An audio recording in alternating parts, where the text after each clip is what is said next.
जब देश 1 जनवरी को नए साल 2019 को वेलकम कर रहा था, पार्टी मस्ती फैमिली के साथ न्यू ईयर सेलिब्रेट का दौर चल रहा था, तब पीएम मोदी एक न्यूज एजेंसी को इंटरव्यू दे रहे थे।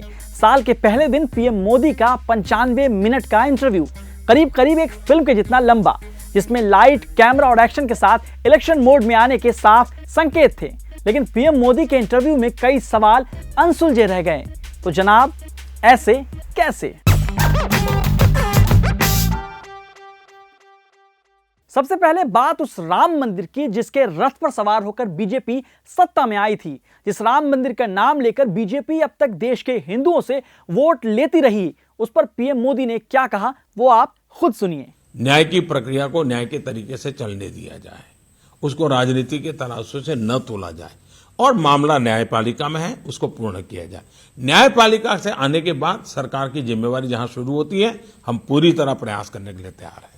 जनाब पीएम साहब, ये तो सबको पता है कि कानून और कोर्ट ही सब कुछ करेगा, तो मंदिर के नाम पर आपके लोग बरसों से क्यों कह रहे हैं बच्चा बच्चा राम का बीजेपी के नाम का?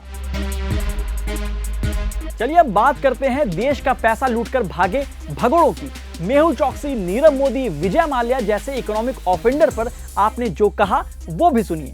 ऐसे भगोड़ों के लिए मजबूत से मजबूत हमने कानून बनाए हैं, उनकी संपत्ति जब्त करने का कानून बनाया है। आछे दिन पाछे गए, हरी से किया हेत, अब पछताए होत क्या, जब चिड़िया चुग गई खेत।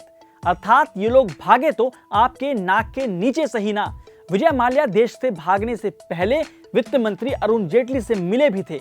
दावोस में नीरव मोदी के साथ ली गई तस्वीरों पर आप क्या कहेंगे? और तो और उस मेहुल भाई के बारे में आप क्या कहेंगे? सर, ये तो हर सरकार कहती है हम प्रतिबद्ध हैं, हम सबको पकड़ लाएंगे, लेकिन आप और दूसरों में फर्क क्या है? चलिए अब बात किसानों की। पहले सुनिए कि किसानों की कर्ज माफी पर इस इंटरव्यू में आपने क्या कहा। इस देश में पहले भी सरकारों ने, देवीलाल जी के जमाने में भी कर्ज माफी की थी।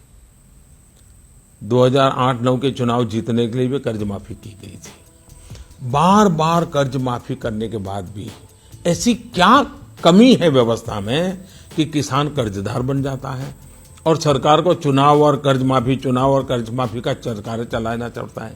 सर, आपके ही मंत्री धर्मेंद्र प्रधान ने ओडिशा में किसानों के कर्ज माफी का वादा किया है। जहां एक तरफ मध्य प्रदेश और छत्तीसगढ़ में कांग्रेस ने किसानों के कर्ज माफी का ऐलान किया, तो उधर आपके गुजरात में ही आपकी ही सरकार ने किसानों के बिजली बिल माफ करने का ऐलान कर दिया। और तो और 2017 के उत्तर प्रदेश के विधानसभा चुनाव में आपने ही किसानों के कर्ज माफी की बात कही थी, याद तो शायद आपको होगा।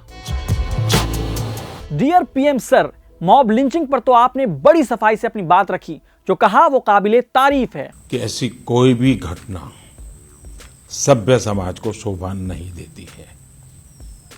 ऐसी घटनाओं के पक्ष में कभी भी आवाज उठनी नहीं चाहिए।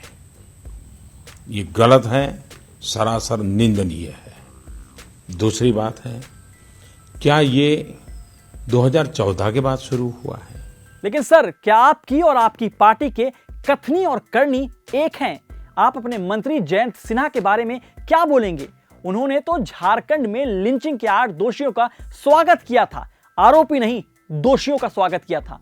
आप नितिन गडकरी के बारे में क्या कहेंगे, जिन्होंने सिन्हा के इस कदम को फ्रीडम ऑफ स्पीच बताया था? आपको पता ही होगा कि आपके मंत्री महेश शर्मा ने दादरी लिंचिंग के आरोपी की बॉडी पर तिरंगा लपेट दिया था। सर, इन सवालों के जवाब आपके मोनोलॉग से तो नहीं मिले, शायद कभी हमारे और आपके बीच के डायलॉग से मिल जाए। नोटबंदी को आप हिट बताने में कोई कसर नहीं छोड़ते। आपके हिसाब से नोटबंदी झटका नहीं था, लेकिन प्रधानमंत्री जी, कम से कम इतना तो जवाब दे दीजिए कि जिस नोटबंदी के वक्त काले धन की आप बात कर रहे थे, वो है कहां? अगस्त 2018 में आरबीआई की रिपोर्ट बताती है कि नोटबंदी के वक्त के 99% डिमोनेटाइज्ड नोट वापस आ गए। फिर कैसे आपका कदम सही था? एटीएम के बाहर लाइनों में लगे लोग तो ये सवाल नहीं पूछ पाए, लेकिन पोलिंग बूथ के बाहर खड़े लोग शायद पूछ लें, जनाब ऐसे कैसे?